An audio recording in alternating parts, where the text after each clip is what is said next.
चलिए बेटा, welcome to botany part. अभी तक आपका फिजिक्स हो गया, केमिस्ट्री हो गया, और अब बेटा हम डिस्कस करेंगे बॉटनी की एनालिसिस। बेटा इस टाइम हो जाएगी, ठीक।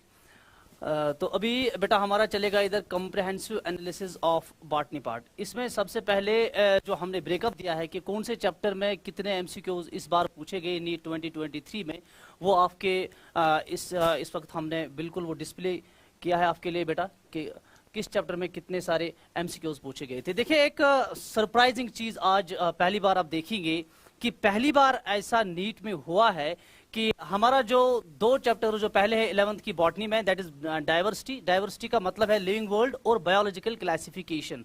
दिस इज वेरी सरप्राइजिंग कि इन दोनों चैप्टर्स में से कोई भी एमसीक्यू नहीं पूछा गया था, 0 क्वेश्चंस यहां से आए थे, ठीक। तो पहले ही दो चैप्टर जो आपके 11th के बॉटनी में है, एक लिविंग वर्ल्ड है और दूसरा बेटा उसके साथ जो है बायोलॉजिकल क्लासिफिकेशन, उनमें से बिल्कुल भी कोई एमसीक्यू आज के इस एग्जाम में नहीं पूछा गया था, ठीक।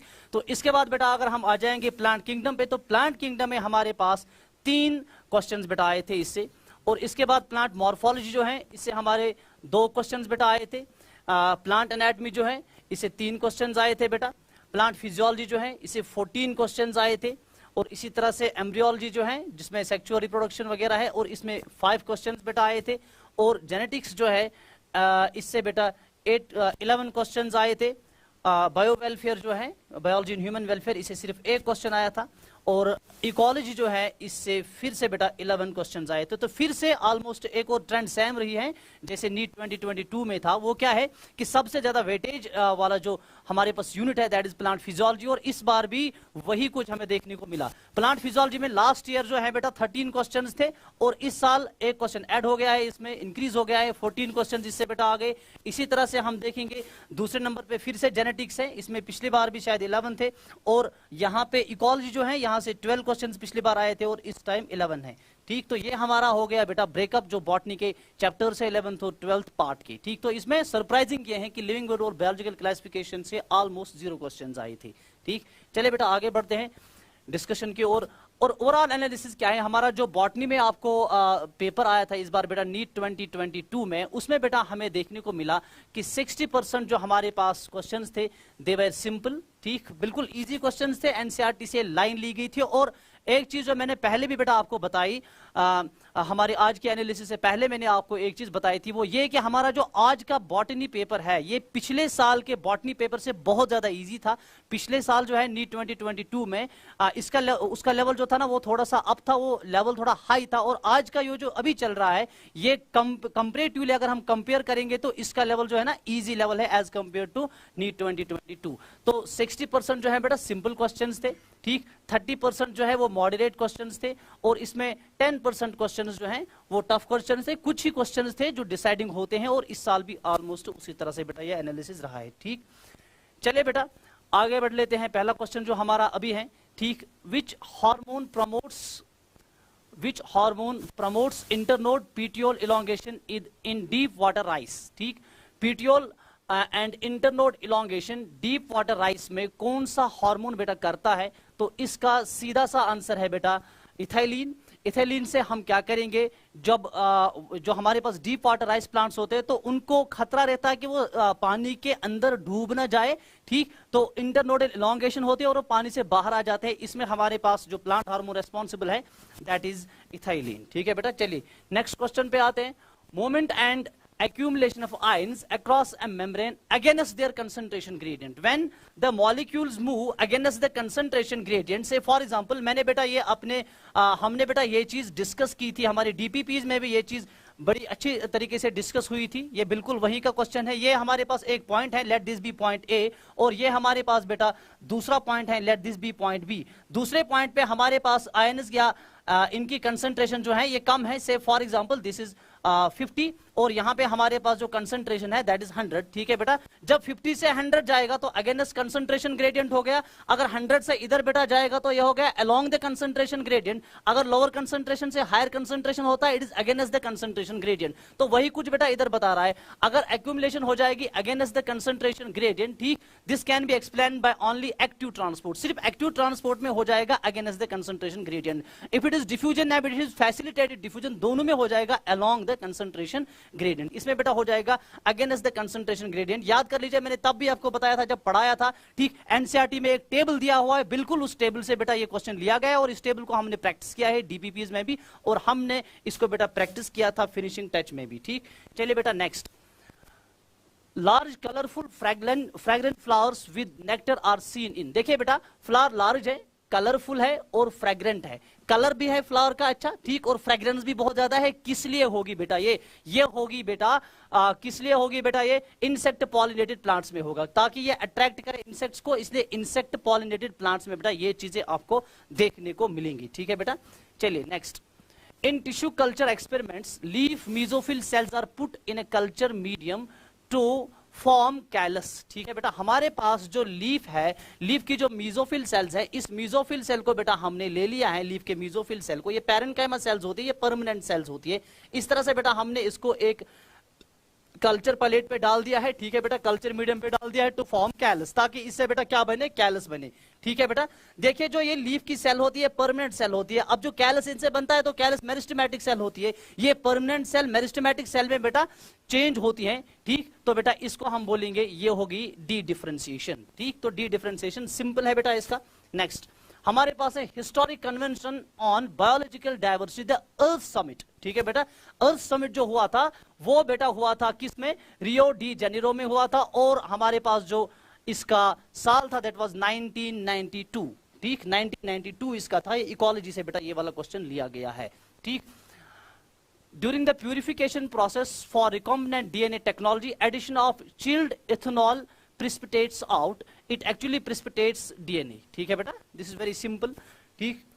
इसके बाद बेटा नेक्स्ट जो हमारे पास है, how many ATP and NADPH2 molecules are required for the synthesis of one molecule of glucose during Calvin cycle. Calvin cycle में हमने बेटा हिसाब लगा के देखा था, 18 ATP and 12 NADPH molecules are required. समझ में बेटा आ रही बात। तो हमारे पास फिर से बेटा क्वेश्चन देख लीजिए, how many ATP and NADPH2 are required for the synthesis of one molecule of glucose during Calvin cycle, ठीक। एक मॉलिक्यूल बेटा ग्लूकोज बनाने के लिए हमें 18 ATP एंड हमारे पास 12 NADPH2 मॉलिक्यूल्स की रिक्वायरमेंट होती है, ठीक। चलिए next, in the equation GPP means gross primary production minus R, GPP को बेटा क्या माइनस करेंगे, ताकि वो हमारे पास बनेगा नेट प्राइमरी प्रोडक्टिविटी। जीपीपी को हम माइनस करेंगे R, R stands for respiratory loss, ठीक है बेटा। जो रेस्पिरेशन में एनर्जी लॉस हो जाएगी वो हम इसको माइनस करेंगे, तब जाके देगा हमारे पास ये नेट प्राइमरी प्रोडक्टिविटी, ठीक है बेटा। चलिए नेक्स्ट क्वेश्चन पे आते हैं, the phenomena of pleiotropism refers to presence of two alleles, the phenomena of pleiotrophy refers to, इधर तक बेटा क्वेश्चन है, जो पीलियोट्रॉफी का फिनोमेना है इट रेफर्स टू, पहली ऑप्शन है प्रेजेंस ऑफ टू अलील्स, नहीं बेटा, पीलियोट्रॉफी एंड पॉलीजेनिक इनहेरिटेंस आपको डिटेल में पढ़ाया है और वहां समझाया है, ठीक। पीलियोट्रॉफी जो है it is actually one gene multiple effect, समझ में आ रही बात, और पॉलीजेनिक इनहेरिटेंस है मैनी जीन्स वन इफेक्ट, ठीक। This is very simple. तो पीलियोट्रॉपिज्म जो है it actually refers to a single gene affecting multiple phenotypic expression, ठीक, that is one gene many effects।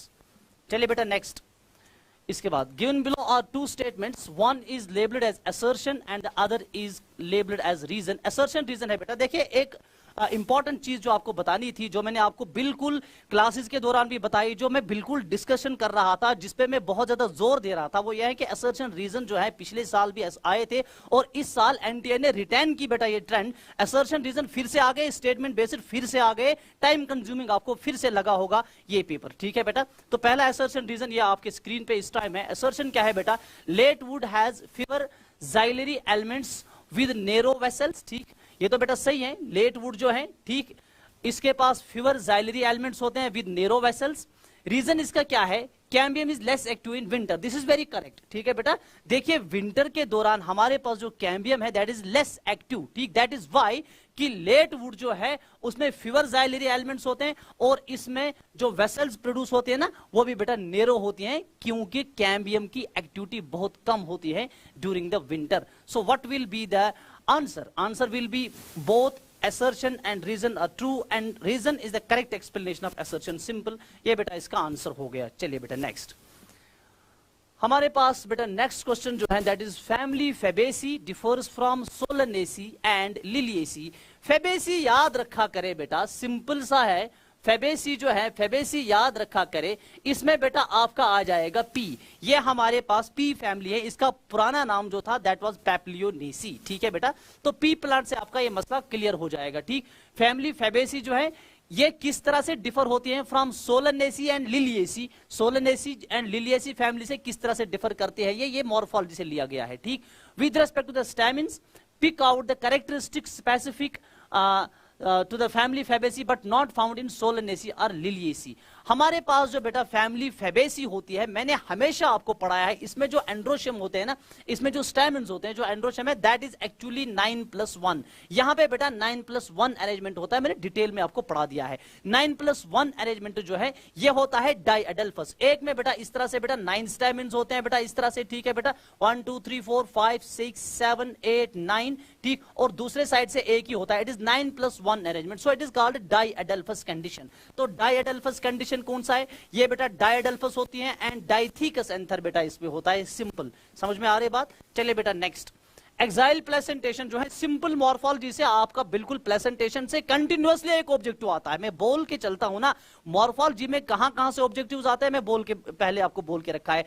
तब भी बताया था कि हमारे पास जो प्लेसेंटेशन है इसमें किसी ना किसी तरह से एक एमसीक्यू जो है हर साल आपके नीट में बेटा देखने को मिलता है। ठीक है बेटा, तो एक्साइल प्लेसेंटेशन जो है, एक्साइल प्लेसेंटेशन बेटा किस में होता है, चाइना रोज में होता है, पिटूनिया में होता है, लेमन में होता है। लेमन अगर बेटा आप देखेंगे, लेमन इस तरह से बेटा आप देखेंगे। ठीक, ये बेटा एक्सिल्स हो गए, इधर बेटा प्लेसेंटे होते हैं। ठीक, इधर प्लेसेंटे होते हैं, तो जिधर प्लेसेंटे हैं उधर ओव्यूल्स भी बेटा बनेंगे। एक्साइल प्लेसेंटेशन बेटा इसको बताएंगे, समझ में आ रही बात। ठीक, चलिए बेटा नेक्स्ट, नेक्स्ट क्या है बेटा हमारे पास, देखिए टेरिडोफाइट्स जो हैं ये हेटेरोस्पोरस होते हैं। ठीक, identify the pair of heterosporous pteridophytes among the following. आपको बताना है कि इनमें से कौन से टेरिडोफाइट्स जो है वो हेटेरोस्पोरस होते हैं, क्योंकि टेरिडोफाइट्स जो है इन्हीं में हेटेरोस्पोरी डेवलप होती है।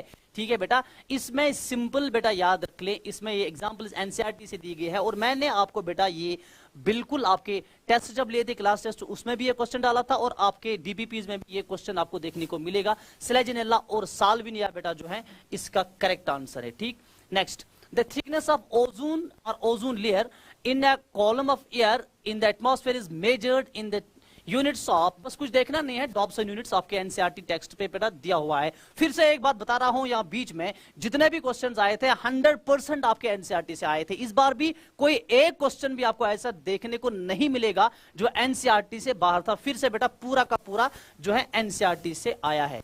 What is the function of, next question, what is the function of tassels in the corn cob. Corn cob में जो टेसल्स होते हैं ना, टेसल्स, उनकी फंक्शन क्या होती है, वो चूंकि इस तरह से फैले हुए होते हैं वो इसलिए होते हैं to trap the pollen grains. ये बेटा किन को ट्रैप करेंगे, पोलन ग्रेन्स को बेटा ट्रैप करेंगे। डिस्पर्स नहीं करना होता, ये ट्रैप करेंगे बेटा पोलन ग्रेन को। ठीक है बेटा, तो इसका होगा ऑप्शन 1। नेक्स्ट जो बेटा हमारे पास है that is given below are two statements, one is assertion and other is reason। फिर से बेटा देख लीजिए, assertion reason का दूसरा क्वेश्चन आ गया। The first stage of gametophyte in the life cycle of a moss is protonema stage। Moss के gametophyte में जो पहला स्टेज होता है दैट्स कॉल्ड प्रोटोनीमा स्टेज। फिर से आपकी प्लांट किंगडम से हमारे पास इस वक्त क्वेश्चन देखने को मिल रहे हैं। ठीक है बेटा, तो प्रोटोनीमा स्टेज ही बेटा उसको बोल रहे हैं। तो आपका असर्शन जो है, असर्शन बेटा करेक्ट हो गया। समझ में बेटा आ रही बात। रीजन क्या है, प्रोटोनीमा जो है, protonema develops directly from spore produced in capsule. ठीक, तो इस तरह से बेटा जो कैप्सूल होता है असल में इसी में बेटा स्पोर्स प्रोड्यूस होते हैं, वही स्पोर्स जो लिबरेट होते हैं और ये डेवलप होते हैं इनटू प्रोटोनीमा, डायरेक्टली डेवलप होते हैं। तो ये भी बेटा करेक्ट है। और जब देख लीजिए इधर से बेटा स्पोर्स निकले और वही स्पोर्स डायरेक्टली बेटा किस में डेवलप हो गए, वो प्रोटोनीमा में डेवलप हो गए। ठीक, तो इसीलिए प्रोटोनीमा जो है ये फर्स्ट स्टेज होता है बेटा गमीटोफाइट का। तो हमारे पास असर्शन जो है वो करेक्ट है, रीजन जो है वो भी करेक्ट है और रीजन एक्सप्लेन करता है बेटा असर्शन को। ठीक, तो हमारा जो ऑप्शन इसका बनेगा, both assertion and reason are correct and reason is the correct explanation of assertion. ठीक है बेटा, मान के चल लीजिए। चलिए बेटा नेक्स्ट। ठीक, नेक्स्ट, हाँ, given below are two statement. Statement 1 देखिए बेटा ये स्टेटमेंट बेस्ड है, रीजन असर्शन रीजन के साथ साथ स्टेटमेंट बेस्ड क्वेश्चंस फिर से बेटा इस बार देखने को मिल रहे हैं। ठीक, तो हमारे पास स्टेटमेंट बेस्ड क्वेश्चन जो ये वाला है, पहला स्टेटमेंट क्या है, the force is generated by transpiration, और ट्रांसपायरेशन पुल, समझ में आ रही बात, ठीक, can lift A xylem sized column of water और 130 मीटर्स हाइट, एनसीईआरटी की लाइन है, ठीक, पढ़ाया है, समझाया है और अच्छे से समझाया है, इस पे डिस्कशन किया है, ठीक है बेटा। It can lift the xylem sized column of water over 130 meters height. Statement 2 क्या है, transpiration cools leaf surface sometimes 10 to 15 degrees by evaporative cooling. तो ये भी बेटा सही है और ये भी एनसीईआरटी की लाइन है, दोनों करेक्ट है, ठीक। In the light of above statements choose the most appropriate answer from the options given below. तो ऑप्शन क्या है बेटा, both statement 1 and statement 2 are correct. कौन सा ऑप्शन है, हाँ फोर्थ ऑप्शन है बेटा, both statement 1 and statement 2 are correct, ठीक है बेटा। चलिए बेटा नेक्स्ट बेटा देख लेंगे, spraying of which of the following phytohormone on juvenile conifers helps in hastening the maturity period that leads to early seed production। हमारे पास कॉनिफर्स में एक मसला ये होता है कि उनमें सीड प्रोडक्शन जल्दी से नहीं होता है, ठीक। तो इसमें बेटा हम कौन सा फाइटो हार्मोन या प्लांट हार्मोन स्प्रे करते हैं जिससे जल्दी से जुवेनाइल कॉनिफर्स जो है वो जल्दी से मैच्योर हो जाएंगे और उनमें सीड प्रोडक्शन हो जाएगी। सिंपल सा बेटा ये है, प्लांट हार्मोन से आया हुआ है, जिब्रेलिक एसिड है ये, जिब्रेलिक एसिड या जिबरलिन्स, ठीक है बेटा। Next, frequency of recombination between gene pairs on same chromosomes as a measure of the distance between genes to map their position on chromosome was used for the first time by। सबसे पहले बेटा ये technique जो है, ठीक, फिर से देख लीजिए, frequency of recombination between gene pairs NCERT से लिया गया है, ठीक। अभी आप बताएंगे कि ये इधर उधर, तो एनसीईआरटी से मैंने पहले भी बताया कोई भी क्वेश्चन एनसीईआरटी से बाहर नहीं था, ठीक। ये लिंकेज में बेटा दिया हुआ है, frequency of recombination between pairs of appears on same chromosomes as a measure of distance between genes to map their position on chromosome। ये टेक्निक सबसे पहले बेटा किसने दिया था, ये दिया था बेटा एल्फ्रेड स्टोर्टवैट, ठीक है बेटा। ये बिल्कुल आपके एनसीईआरटी से बेटा लिया गया है, ठीक। Next, expressed sequence takes ESTs refer to, it simply refers to all genes that are expressed as RNAs, ठीक है बेटा। तो जो भी जीन एक्सप्रेस हो जाएगा एज RNA उसी को बेटा बोलते हैं ESTs, सिंपल, ठीक है बेटा। Next, given below are two statements, one is labeled as assertion and the other is labeled as reason। फिर से बेटा assertion reason, और इस टाइम ये assertion reason जो है ग्लाइकोलिसिस से बेटा लिया गया है, ग्लाइकोलिसिस से, समझ में आ रही बात। तो ग्लाइकोलिसिस में हमने देखा ATP is used at 2 steps in the glycolysis, this is correct, ठीक है बेटा। ATP हमारे पास ग्लाइकोलिसिस में 2 स्टेप्स में बेटा इस्तेमाल होता है, ठीक है बेटा। और रीजन क्या बता रहा है, कहां कहां पे इस्तेमाल होता है, ठीक। First ATP is used in converting glucose into glucose 6 phosphate, glucose को ग्लूकोज 6 phosphate में कन्वर्ट करने के लिए हमें ATP लगता है, ठीक है बेटा। And second is used in conversion of fructose 6 phosphate, ठीक है बेटा। तो हमारे पास है फ्रक्टोज 6 phosphate, फ्रक्टोज 6 phosphate को जब कन्वर्ट करेंगे किसमें बेटा, फ्रक्टोज 1,6 बिसफॉस्फेट में या डाइफॉस्फेट में बेटा कन्वर्ट करेंगे, इधर भी हमें लगेगा ATP, समझ में आ रही बात। तो ये भी करेक्ट है बेटा और ये भी करेक्ट है, ये इसको एक्सप्लेन भी करता है, both assertion and reason are true and reason is the correct explanation of assertion, समझ में आ रही बात, ठीक। चलिए बेटा next, simple, unequivocal proof that DNA is the genetic material was first proposed by, simple, आपके एनसीईआरटी की बिल्कुल लाइन ली गई है, एल्फ्रेड हार्शे एंड मार्था चीज, ठीक। इन्होंने सबसे पहले बेटा प्रूव दे दिया, प्रूव कर दिया कि डीएनए जो है it acts as a genetic material, ठीक।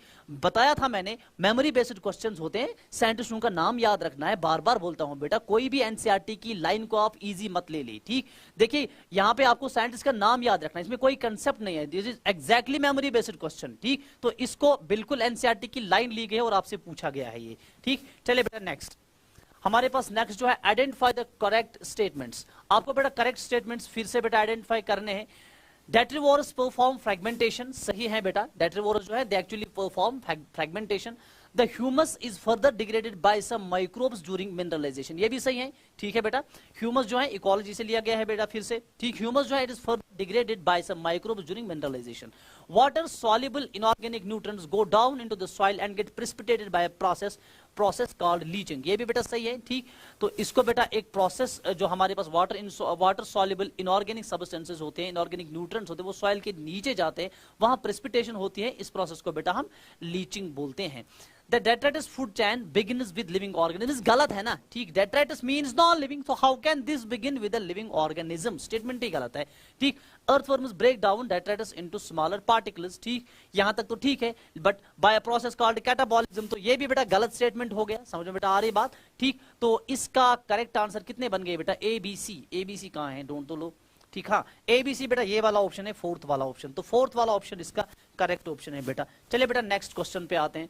The reaction centre in photo system second has an absorption maxima eight. ठीक, रिएक्शन सेंटर जो फोटो सिस्टम फर्स्ट और फोटो सिस्टम सेकंड में होता है, दोनों में कॉमन रिएक्शन सेंटर होता है, इट इज क्लोरोफिल ए। ठीक, लेकिन फोटो सिस्टम सेकंड में पीएस सेकंड 680 नैनोमीटर पे बेटा इसका मैक्सिमम एब्जॉर्प्शन हो जाता है। ठीक, तो हमें देखना है कि एब्जॉर्प्शन मैक्सिमा कहां होता है फोटो सिस्टम सेकंड का, इट इज 680 नैनोमीटर। अगर फोटो सिस्टम फर्स्ट होता तो उसका 700 नैनोमीटर था। ठीक है बेटा, चलिए next. In angiosperm, the haploid, diploid and triploid structures of a fertilized embryo sac sequentially are। देख लीजिए बेटा, ये हमारे पास एम्ब्रियो सैक हो गया। ठीक, ये बेटा एम्ब्रियो सैक में सिनर्जिड हो गई, ये बेटा हमारे पास इसमें दूसरी सिनर्जिड हो गई, ये बेटा आपका एग सेल हो गई, ये हो गए 2 पोलर न्यूक्लियाई, ये हो गए बेटा 3 एंटीपोडल सेल्स, इधर से बेटा 2 मेल गैमीट्स आ गए पोलन ट्यूब में, ये मेल गैमीट्स भी हैप्लॉइड, और ये सारे स्ट्रक्चर्स हैप्लॉइड होते हैं। एक मेल गैमीट उठ के किसके साथ बेटा फ्यूज होता है? एग के साथ, तो एग इधर बनाएगा बेटा, ये बनेगा, ये हैप्लॉइड हैप्लॉइड था तो ये बन गया बेटा डिप्लॉइड, तो क्या बन गया बेटा? डिप्लॉइड बन गया। ठीक, तो दूसरा मेल गैमीट जो है ये उठेगा किसके साथ बेटा? मिलेगा 2 पोलर न्यूक्लियस के साथ, तो ये बनाएगा बेटा ये ट्रिप्लॉइड बनेगा, और ये बनाएगा प्राइमरी एंडोस्पर्म न्यूक्लियस। समझ में आ रही बात? तो ये हमारे पास बेटा ट्रिप्लॉइड बनेगा, तो हमारे पास प्राइमरी एंडोस्पर्म न्यूक्लियस जो है बेटा ये ट्रिप्लॉइड बनेगा। ठीक, और सिनर्जिड जो है ये हमेशा हैप्लॉइड रहेगी, तो सिनर्जिड जो है बेटा ये हैप्लॉइड रहेगी। समझ में बेटा आ रही बात? और हमारे पास जो सिनर्जिड है ये हैप्लॉइड रहेगी, और इसके बाद जो जाइगोट है वो डिप्लॉइड रहेगा, और हमारे पास जो प्राइमरी एंडोस्पर्म न्यूक्लियस है वो ट्रिप्लॉइड हो गया। अब जरा ऑप्शंस बेटा देख लीजिए, एंटीपोडल हैप्लॉइड है, ठीक, देख लीजिए एंटीपोडल भी हैप्लॉइड है, ठीक, सिनर्जिड्स भी हैप्लॉइड है, तो गलत हो गया ना। हमें दिखाना है कि हैप्लॉइड, डिप्लॉइड, ट्रिप्लॉइड, तो हमें इस सीक्वेंस में चलना है, haploid, diploid, triploid structure. Haploid structure तो पहली ऑप्शन में एंटीपोडल था, लेकिन डिप्लॉइड नहीं होते हैं सिनर्जिड, तो पहली ऑप्शन गलत। अब सिनर्जिड हैप्लॉइड है, ये ठीक हो गया इधर तक, जाइगोट डिप्लॉइड है, एंड प्राइमरी एंडोस्पर्म न्यूक्लियस ये ट्रिप्लॉइड है, तो सिनर्जिड जो है बेटा ये हैप्लॉइड है, बता दिया उधर। जाइगोट जो है बेटा ये डिप्लॉइड है, समझ में आ रही बात? जाइगोट डिप्लॉइड है, और प्राइमरी एंडोस्पर्म न्यूक्लियस जो है पेन ये बेटा ट्रिप्लॉइड है, वो मैंने आपको इधर समझा दिया, तो ये आपका करेक्ट ऑप्शन आ गया। बाकी के दो ऑटोमेटिकली डिस्कार्ड हो जाएंगे। चलिए बेटा next. Which micronutrient is required for splitting of water molecule during photosynthesis? Photosynthesis के दौरान स्प्लिटिंग ऑफ वाटर मॉलिक्यूल में कौन सा माइक्रो न्यूट्रंट बेटा इंपॉर्टेंट है? ये है गया बेटा आपका मैंगनीज। समझ में बेटा आ रही बात? मैंगनीज। ठीक, चलिए, among the evil quartet which one is considered the most important cause driving extinction of species? सबसे ज्यादा एक्सटिंक्शन ऑफ स्पीशीज जो होता है उनको बेटा हम इवल क्वार्टेट बोलते हैं। देखिए, ओवर एक्सप्लॉयटेशन से भी एक्सटिंक्शन होता है, and economy gain, for economy gain, alien species invasion से भी होता है, को एक्सटिंक्शन से भी होता है, और हैबिटेट लॉस एंड फ्रेगमेंटेशन से भी होता है। लेकिन इनमें सबसे इंपॉर्टेंट जो है, most important cause driving extinction of species, that is surely habitat loss and fragmentation. Text book देख लीजिए बेटा, ठीक, एक एक चीज आपके एनसीईआरटी टेक्स्ट बुक से ली गई है। What is the role of RNA polymerase 3 in the process of transcription in eukaryotes? ठीक है बेटा, मैंने एक एक पॉइंट बेटा आपको जेनेटिक्स में समझाया था। ठीक, आरएनए पॉलीमरेज 3 जो है, हमें आरएनए पॉलीमरेज 1 होता है, आरएनए पॉलीमरेज 2 होता है, आरएनए पॉलीमरेज 3 होता है। समझ में बेटा आ रही बात? तो यूकैरियोट्स में हमारे पास ये एक कॉम्प्लेक्सिटी होती है। मैंने बताया था देयर आर 2 कॉम्प्लेक्सिटीज, एक ये कि आरएनए पॉलीमरेज जो है it is 3 types, RNA polymerase 1, RNA polymerase 2, RNA polymerase 3, और दूसरा ये कि इसमें होता है प्रोसेसिंग ऑफ आरएनए। समझ में बेटा आ रही बात? ठीक, तो आरएनए पॉलीमरेज 3 जो है ये करता है ट्रांसक्रिप्शन ऑफ टीआरएनए, ये करता है ट्रांसक्रिप्शन ऑफ 5S rRNA, और ये करता है बेटा ट्रांसक्रिप्शन SNRNA का। तो इसका सही ऑप्शन बेटा ऑप्शन 1 होगा। समझ में आ रही बात? चले बेटा आगे बढ़ लेते हैं। Given below are two statement. Statement 1, endarch and exarch are the terms often used for describing the position of secondary xylem. ये बेटा याद रख लीजिए, ये बोल रहा है position of secondary xylem in the plant body. गलत हो गया ना, क्योंकि एंडार्च एंड एक्सार्च कंडीशन जो है ये बेटा हमेशा पोजीशन डिस्कस करती है प्राइमरी जाइलम की, सेकेंडरी जाइलम की नहीं। समझ बेटा आ रही बात? तो पहला गलत हो गया। Exarch condition is the most common feature of the root system. It is the most common feature of the root system. ठीक है बेटा, तो ये सही है। तो हम बेटा लिखेंगे statement 1 is incorrect but statement 2 is true. तो इसका बेटा ऑप्शन जो है that will be option number 3. समझ में बेटा आ रही बात? चलिए next. Given below are two statements. One is labeled as assertion and reason. फिर से assertion reason, ठीक। In gymnosperms the pollen grains are released from the microsporangium. सही है ना बेटा इधर तक? And carried by air currents. ठीक है बेटा, ये भी सही है, ठीक। तो इधर तक बेटा हमारा पहला स्टेटमेंट जो है ये करेक्ट हो गया। जिम्नोस्पर्म में जो पोलन ग्रेन्स हैं, they are released from the microsporangium and carried by air currents.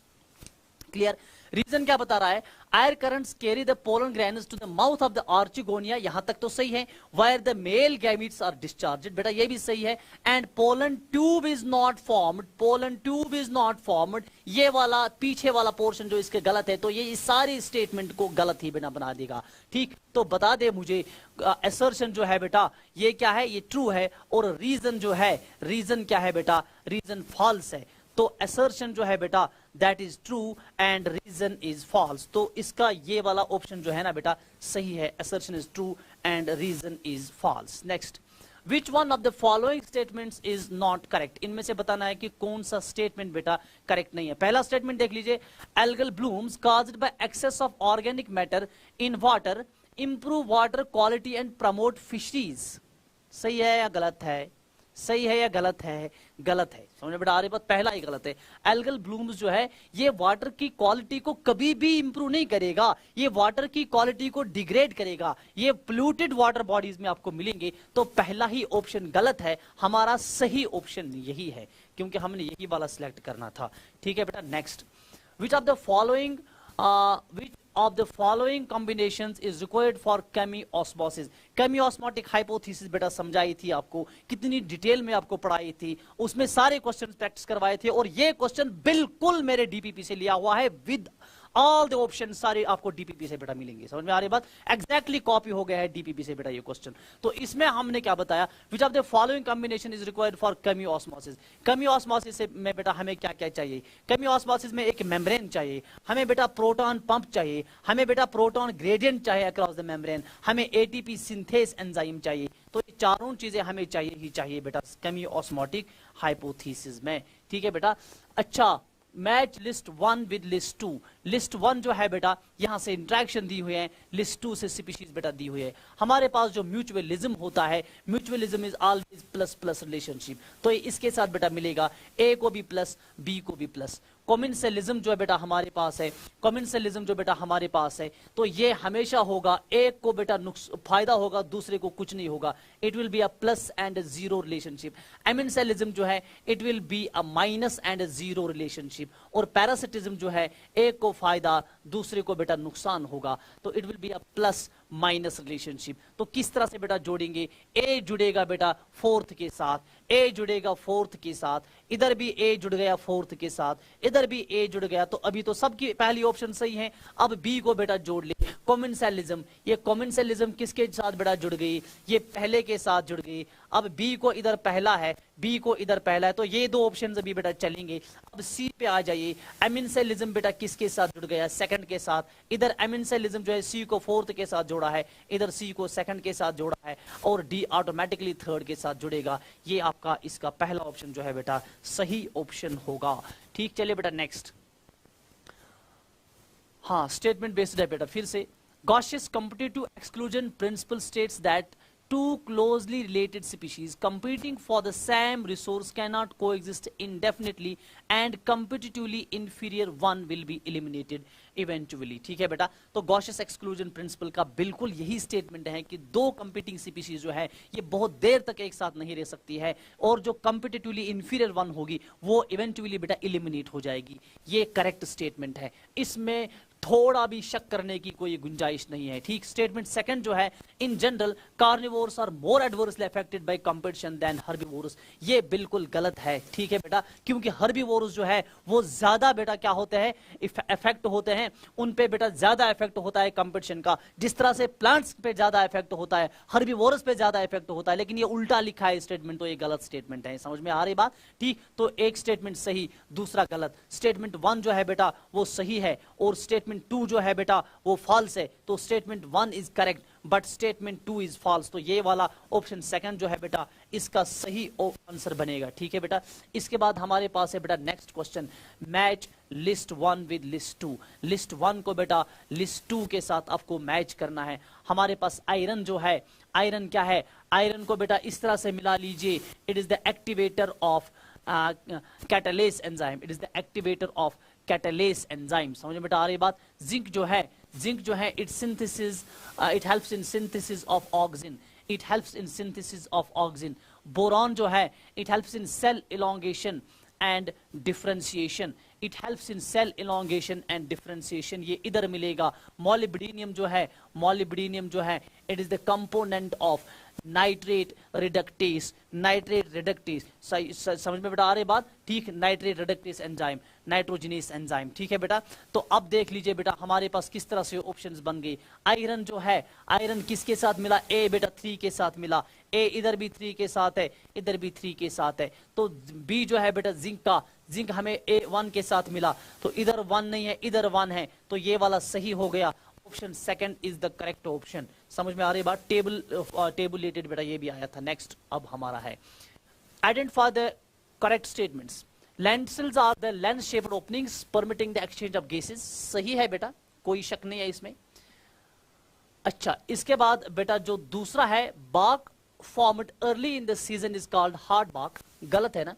ठीक, जो अर्ली सीजन में बाग बनता है, एनसीईआरटी पे लिखा हुआ है बेटा, एनाटॉमी से ये क्वेश्चन लिया गया है। ठीक, और बाग जो बनता है, बाग जो पहले सीजन में बनता है उसको सॉफ्ट बाग बोलते हैं, उसको हार्ड बाग नहीं बोलते हैं। ठीक है बेटा, हमारे पास तीसरा जो है, bark is a technical term, bark is a technical term that refers to the all tissues exterior to vascular cambium. NCERT की लाइन है, लेकिन इधर टेक्निकल लिखा है, वहां एनसीईआरटी पे नॉन टेक्निकल लिखा है। याद है बेटा, वहां नॉन टेक्निकल लिखा है, बारक कोई टेक्निकल टर्म नहीं है, it is a non technical term. समझ में बेटा आ रही बात? ठीक, और बेटा हमारे पास नेक्स्ट जो है, ठीक, अभी तक एक सही आ गया, 2 गलत हो गए। Bark refers to the periderm and secondary phloem, सही है बेटा, ये भी एनसीईआरटी की लाइन है। समझ में बेटा आ रही बात? Phellogen is single layered in thickness, single layered बेटा नहीं होती है, फेलोजन सिंगल लेयर्ड नहीं होती है। फेलोजन जो है it's a couple of layers thick, आपके एनसीईआरटी पे बेटा लिखा हुआ है। कितने बेटा सही बन गए? ये तो गलत हो गया ना, ये सही बन गया, ये सही बन गया, ए और डी सही बन गया। ए और डी कहाँ है? ए और डी सही बन गया, ऑप्शन 1 इसका करेक्ट ऑप्शन है बेटा। चलिए बेटा next, how many different proteins does the ribosome consist of? कर तो गवर्नमेंट उच बंद, ribosome consist of 80 different protein. समझ बेटा आ रही बात? मैंने आपको बार बार बताया है, राइबोसोम में जो है इसमें बेटा 80 डिफरेंट प्रोटीन्स होते हैं। जब हमने पढ़ा था और हमने क्लास के दौरान भी इस चीज को पूरी तरह से डिस्कस किया है। ठीक, जब हमने ट्रांसक्रिप्शन ट्रांसलेशन पढ़ा था, प्रोटीन बायोसिंथेसिस पढ़ा था, वहां पे बताया था राइबोसोम जो है ये कंटिन्यूअसली क्या करते हैं बेटा, काम प्रोटीन्स बनाते हैं। कितने डिफरेंट प्रोटीन्स बनाती हैं? 80 डिफरेंट प्रोटीन्स बनाती हैं। समझ बेटा आ रही बात? ठीक, तो इसका 4th ऑप्शन सही है। इसी तरह से बेटा मिलोनेट inhibits the growth of pathogenic bacteria by inhibiting the activity of succinate dehydrogenase। ठीक है बेटा, इसमें succinate dehydrogenase का ऑप्शन सही वाला ऑप्शन है। इसके बाद है बेटा match list 1 with the list 2। Cohesion क्या होता है बेटा? Cohesion it is the attraction, cohesion जो है बेटा it is the mutual attraction among water, इसको बेटा ये वाला मिलेगा, म्यूचुअल अट्रैक्शन अमंग वाटर, ठीक है बेटा। एडिशन क्या है, it is attraction towards polar surfaces, ये बेटा इसके साथ मैच हो जाएगा। सरफेस टेंशन क्या है, surface tension refers to more attraction in liquid phase than in gaseous phase, आपके एनसीईआरटी की लाइन है। गटेशन जो है it refers to water loss in liquid phase. अब देखो बेटा किस तरह से मिल गए, ए के साथ 2 मिल गया, ए के साथ इधर 2, ए के साथ इधर 2, समझ में आ रही बात, ठीक। एडिशन जो है बेटा, एडिशन के साथ कौन सा मिल गया, फोर्थ मिल गया। बी के साथ इधर 1, ए के साथ 2, ए के साथ 2, बी के साथ 1, बी के साथ 4, तो ये वाला ऑप्शन बेटा सही हो गया आपका, ऑप्शन नंबर 4 इसका करेक्ट आंसर है। समझ में आ रही बात। चलिए बेटा next, match list 1 with list 2। फिर से बेटा मैच कॉलम, मैच कॉलम बहुत ज्यादा आए थे, ठीक है बेटा, 6 से 7 या 8 क्वेश्चंस आपके मैच कॉलम में आए थे, ठीक। List 1 with list 2, oxidative decarboxylation, oxidative decarboxylation, ठीक है बेटा। ऑक्सीडेटिव डीकार्बोक्सिलेशन जो है इसमें बेटा हमारे पास इसको जोड़ें, ऑक्सीडेटिव डीकार्बोक्सिलेशन में हमें जो एंजाइम लगता है that is pyruvate dehydrogenase. Oxidative decarboxylation जो बेटा इसमें जो एंजाइम लगता है दैट इज पायरुवेट डिहाइड्रोजिनेज। इसके बाद जो ग्लाइकोलिसिस है, ग्लाइकोलिसिस जो है इसको बेटा हम बोलते हैं ईएमपी पाथवे, एमिडन मेयरहाफ पार्नास पाथवे भी बेटा इसको बोलते हैं, तो इसको बेटा हम बोलते हैं ईएमपी पाथवे, ठीक है बेटा। इसके बाद हमारा जो है ऑक्सीडेटिव फास्फोराइलेशन, ऑक्सीडेटिव फास्फोराइलेशन जो है बेटा, ऑक्सीडेटिव फास्फोराइलेशन जो है इसको बेटा बोलते हैं हम इलेक्ट्रॉन ट्रांसपोर्ट सिस्टम। और ट्राइकार्बोक्सिलिक एसिड साइकिल जो है या क्रब्स साइकिल, इसमें एंजाइम लगता है बेटा सिट्रेट सिंथेटेज। अब जरा मिलाइए, ए जो है ये किसके साथ बेटा मिल गया, 2 के साथ मिल गया, ए जो है बेटा ये इधर 2 के साथ मिल गया, ठीक है ना, ए तो एक ही जगह 2 के साथ मिलता है, ठीक। अच्छा बी किसके साथ बेटा मिल गया, बी किसके साथ मिल गया, 4th के साथ मिल गया, करेक्ट है। सी किसके साथ मिल गया है बेटा, सी इधर हो गया, ये 3rd के साथ मिल गया, सही है। और हमारे पास डी जो है डी 1 के साथ मिल गया, ये इसका करेक्ट आंसर है बेटा। आंसर इसका ऑप्शन नंबर 3 करेक्ट आंसर है। Next question, given below are two statements, one is assertion and other is reason. Assertion क्या है बेटा, flower is defined as a modified shoot wherein the shoot apical meristem changes to floral meristem. Flower जो है बेटा it is a modified shoot wherein shoot apical meristem changes to floral meristem. बिल्कुल बेटा correct statement है, कोई शक की गुंजाइश नहीं है इसमें, ठीक। रीजन क्या है, internode of the shoot gets condensed to produce different floral appendages laterally at successive nodes instead of leaves, ठीक है बेटा। तो ये भी बेटा बिल्कुल सही है, जो हमारे पास इंटरनोड है, इंटरनोड जो शूट का है वो कंडेंस होता है और उस वजह से जो फ्लोरल एपेंडेज हैं, ठीक, वो बेटा आते हैं नोड्स पे इंस्टेड ऑफ लीव्स। लीव्स पे असल में क्या नोड्स पे असल में लीव्स बनते हैं, लेकिन जब हमारे पास शूट एपिकल मेरिस्टम कन्वर्ट हो जाएगा इनटू फ्लोरल मेरिस्टम, तो उसके बाद नोड से लीव डेवलप नहीं होगा, फ्लोरल एपेंडेज डेवलप होगी, और यही वजह है कि फ्लावर बनता है। समझ में आ रही बात। तो हम बोलेंगे both assertion and reason are true and reason is the correct explanation of assertion, reason is the correct explanation of assertion. समझ में आ रही बात, ठीक। चलिए बेटा अब हमारे पास है match list 1 with list 2, a leopard and a lion in a forest grassland, these are actually in competition. अल्हम्दुलिल्लाह, तो बेटा ये इसके साथ मिलेगा, these are actually in competition. A cuckoo laying eggs in a crow's nest, it is called brood parasitism, ठीक है बेटा, बिल्कुल सिंपल है, brood parasitism है। Fungi and root of higher plant in mycorrhiza, इसको बेटा बोलेंगे mutualism। A cattle egret and a cattle in a field is called commensalism। समझ बेटा आ रही बात, ठीक। तो ए के साथ ए मिल गया, 1 मिल गया, बी के साथ 2 मिल गया, सी के साथ 3 मिल गया, 4 के साथ 4। आप देख लीजिए A1 B2 C3 D4, A1 B2 C3 D4, ये वाला बेटा ऑप्शन नंबर 4 इसका सही ऑप्शन है। Which of the following statement is correct? Biomagnification refers to increase in concentration of the toxicant at successive trophic level, बिल्कुल सही है, ठीक। तो करेक्ट ऑप्शन देखने पहली करेक्ट आ गई, बाकियों को गोली मार दो, ठीक। चलिए बेटा next, given below are two statements. Statement 1, electrostatic precipitator is most widely used in thermal power plant, आपके बिल्कुल एयर पोल्यूशन से बेटा लिया गया है, बिल्कुल सही स्टेटमेंट है ये, ठीक है बेटा, ट्रू है। तो हमारे पास दूसरा जो ऑप्शन दिया हुआ है, दूसरा statement, electrostatic precipitator in a thermal power plant removes ionizing radiations, ये बेटा गलत है। इलेक्ट्रोस्टैटिक प्रेसिपिटेटर जो है इसको बेटा हम बेटा किस लिए इस्तेमाल करते हैं, इलेक्ट्रोस्टैटिक प्रेसिपिटेटर को हम इस्तेमाल करते हैं तो रिमूव द पार्टिकुलेट मैटर। समझ में आ रही बात। तो एक ऑप्शन बेटा सही है और दूसरी ऑप्शन गलत है। Statement 1 is correct and statement 2 is incorrect. Statement 1 is correct but statement 2 is incorrect. समझ में बेटा आ रही बात? ये सही हो गया ये वाला ऑप्शन इसका। चलिए बेटा नेक्स्ट क्वेश्चन बेटा, फिर से हमारे पास स्टेटमेंट बेस्ड है। देखिए बेटा स्टेटमेंट फर्स्ट क्या है, RNA mutates at a faster rate. आपको बार बार बताया आरएनए जो है बेटा, ये आरएनए जो है लेस स्टेबल होता है, इसलिए इसमें म्यूटेशन बहुत ज्यादा होगी, तो it mutates at a faster rate. समझ में आ रही बात? तो ये स्टेटमेंट जो है बिल्कुल करेक्ट स्टेटमेंट है, इसमें शक की कोई भी गुंजाइश नहीं है। स्टेटमेंट 2 जो हमारे पास है, virus is having RNA genome and shorter life span mutate and evolve faster. Simple है ना, तो आरएनए जीनोम जिन वायरसेस के पास होगा, मैं समझाया था आपको कोविड-19 में, मैंने आपको कोविड-19 की एग्जांपल दी थी कोरोना वायरस की। इसका ज्यादा वेरिएंट क्यों आता है? एक वेरिएंट खत्म हो जाता है, ज्यादा आ रहा है, ठीक, फिर से नया वेरिएंट आता है। रीजन इसका यही बताया था क्योंकि इसमें जेनेटिक मटेरियल आरएनए है, ये जल्दी से बेटा म्यूटेट होता है एंड इट इवॉल्व्स फास्टर। ठीक, दोनों के दोनों ऑप्शंस जो है बेटा ये सही ऑप्शंस हैं। ठीक, both statement 1 and statement 2 are true. Fourth option is the correct option. ठीक है बेटा, कुछ ही पलों में हम इसको बेटा खत्म करने जा रहे हैं बॉटनी के पार्ट को। ठीक, मेरे साथ बनिए रहिए। ठीक, थोड़े से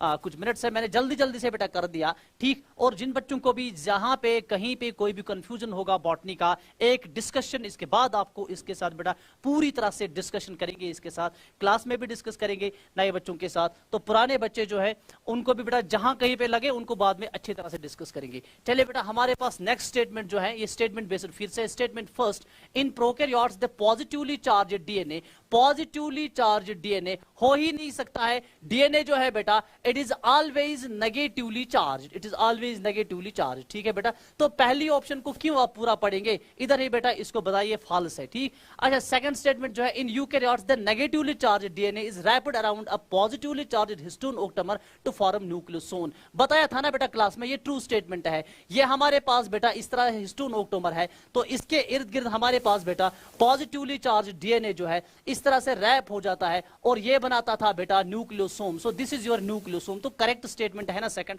तो पहला जो है बेटा वो गलत है और दूसरा जो है वो सही है। फर्स्ट ऑप्शन जो है वो बेटा गलत है और दूसरी जो है दैट इज ट्रू। तो statement 1 is incorrect and statement 2 is true. ठीक है बेटा, इसके बाद next, match list 1 with list 2। List 1 को बेटा लिस्ट 2 के साथ मैच करना है। हमारे पास ये लेक ओपेरान से बेटा लिया गया है, लेक ओपेरान से लिया गया है। आपके जेनेटिक्स का लास्ट लेक्चर होता है ये अक्सर। ठीक, लेक ओपेरान।